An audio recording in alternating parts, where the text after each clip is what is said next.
Let's just look ahead at more footballing action for you on Sky Sports. Next weekend, World Cup qualifying action, Republic of Ireland playing host to Italy. That's at 7:30 p.m. on Sky Sports 2. And a little bit later on that same evening, Argentina playing host to Peru. That's on Sky Sports 1. Welcome back to Ibrox. We're kick-off to the first Old Firm derby of the season. It's fast approaching. I'm joined by Charlie Nicholas and Neil McCann and the lads. Now, many people would argue that it's the results of the 4 league matches between Celtic and Rangers that ultimately dictates where the title will end up in May. Here's a reminder of last season's encounters.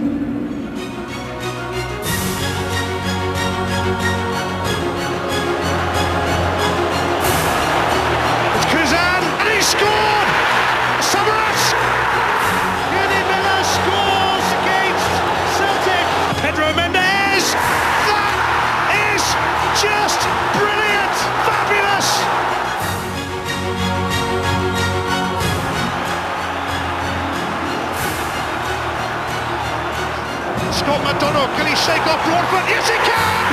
An incredible goal! Nakamura! Not the magic moment that Celtic hoped for. It has finished in a rare draw.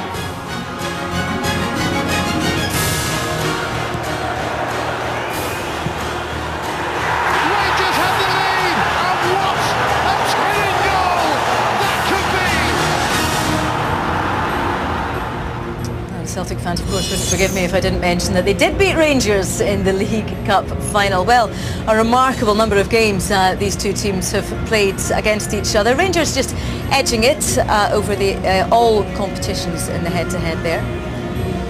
And even more so, in fact, when you look at the records at Ibrox, they've played 168 times here at Ibrox, and Rangers winning almost twice as many against the visitors. Tony Mowbray has played in 9 Old Firm matches, but this is his first as manager. He's with David Tanner. Tony, you played in this fixture many times. What's it like coming back as manager? Well, of course, I've been back as manager with my Hibs teams a few years ago and enjoyed some relative success here. Coming back as a manager of Celtic is, I'll let you know after the game really how we feel about the experience of it. It's, you know, as you say, I've played in a few. It's a great occasion. Generally not a lot of great football played in these games because, you know, it's, the commitment and the desire has got to be evident and out there for everybody to see. So, but looking forward to it. You know, we're in a strong position. You know, if we can win the game today, we'll open a 7-point gap. If unfortunately we were to lose the game, we'd still be on top of the table. So, you know, we come here in confident mood and hopefully can give a good performance. Can you take heart from the fact that Rangers have struggled to score in recent weeks? No, I don't think so. I think this is a one-off game, really. I think, as I say, total commitment and desire from both sides, and I think, you know, when you're manager of one of the Old Firm, when you face some of the other sides in this league, they do come with a very defensive setup and an organisation not to concede goals and to make life very, very difficult for you. And it's hard to break them down. It's you know, we'll come here today and try and be positive and try and score, and it'll be more of an open game for Rangers, I think, today than what they've faced over recent weeks. Zheng Ji surprised everyone with putting him in the starting lineup. What's your thinking there? What's his job today? Well, a little bit forced upon us. It's not, in an ideal world, it wouldn't have been his first game for us, and yet we have, you know, picked up some injuries over the last week or so. I think, you know, Barry Robson was very, very close to starting this game yesterday in training, and ultimately decision was made that he wasn't quite ready. Obviously we've lost both full-backs, Andreas Hinkle and Danny Fox, which is big blows to us because they've been very consistent this year. So we've tinkered with things, and ZZ finds himself in the starting line-up, and let's hope he can make an impact. Tony, thank you. Cheers, David, thank you. Well, Tony Mowbray talking there of some forced changes that he's had to make. Charlie, this is a baptism of fire, is it not, for Zenzi? Oh, very much so. He's not going to know what's hit him. Well, I think they were talking about trying to get a couple of bounce games from him this week to try and get him match fit, but you can't get match fit for this. He's a player I know. I've seen him at Charlton a few times, and I was never convinced he was a proper centre forward, so I think he'll play just behind McDonald today. He's got good work ethic, but again, I think he played since Charlton, and he ended in May. He's only played one international game. That's not a lot of matches coming into this, because I know I wasn't the hardest worker in the world. I wanted on the ball all the time, but this game can pass you by. You can run all day, but if you don't get the ball, you don't influence the match.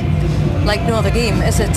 What about Glenn Loovens, who of course is playing? How crucial is he in Celtic's defence? It's a big decision Tony Mowbray's had to make, you know, bringing Glenn back into the side. But he is what he is. He's a good defender, uncompromising, very strong in the air, very aggressive. And you know, in set pieces he'll be a threat for Celtic, something that Rangers have got to guard against. But you know, Tony Mowbray has a decision to make from the three centre-backs. But you see here, he's always on a good side. He gets across. You know, there's nothing pretty about him, but he does exactly what he says in the tin. Tell you what, he's unlike the Dutch, because normally we see the Dutch players who are technically gifted. He's just a proper centre-half. He does his job efficiently, and watch him in the other end now. And this is big today because Rangers, with their team, have suddenly got a lack of height. And I think with McManus and Loovens in there, Celtic have a big advantage. Yep. Yeah, if you can see your back line scoring goals as well, it's not such a bad thing, is it? Right, well, Tony Mowbray is not the only person experiencing his first Old Firm match in a new role. Neil Doncaster left his post at Norwich City in May, and in July was announced as Chief Executive of the SPL. He's been talking with David Tanner. Well, Neil, you've been running the Scottish Premier League for 3 months now. What do you feel are the main challenges at this time for the league? I think it's all very well to talk about challenges, but I think it's really right that we reflect on the very good things that exist in Scottish football. I think we're all quite keen to talk down elements of the game, and that applies across the world. But I think we've got an awful lot to be proud of in Scottish football, in the SPL. Lots of great young players coming through, and so far this season, lots of good goals that would grace any TV screen across the world. So an awful lot to be proud of, but challenges as well. Things can always get better. That's your remit to improve it. How do you go about that? What are you focusing on? I think there's two key areas that we need to focus on. Firstly, we need to drive more investment into clubs, and we can do that from the centre by a number of commercial deals. And we've got various discussions going on at the moment to try and bring more money